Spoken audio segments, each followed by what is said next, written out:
ஒரு ஊரில் எல்லாவனும் கோபனம் கட்டிட்டு இருக்கும்போது ஒரே ஒருத்தன் மட்டும் ஜட்டி போடணும்னு ஆசைப்பட்டாங்க.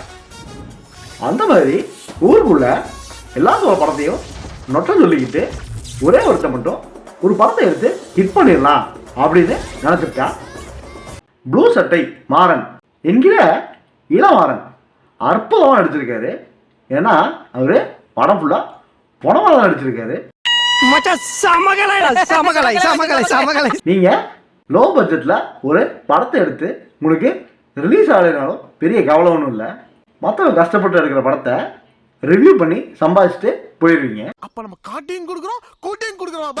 நீங்கள் படம் முழுசாக கூட பார்க்காம வந்து ஒரு ரிவ்யூ போட்டுட்டு போயிடுறீங்க. இது எந்த வகையில் ஒரு கருத்து சுதந்திரமாகும்?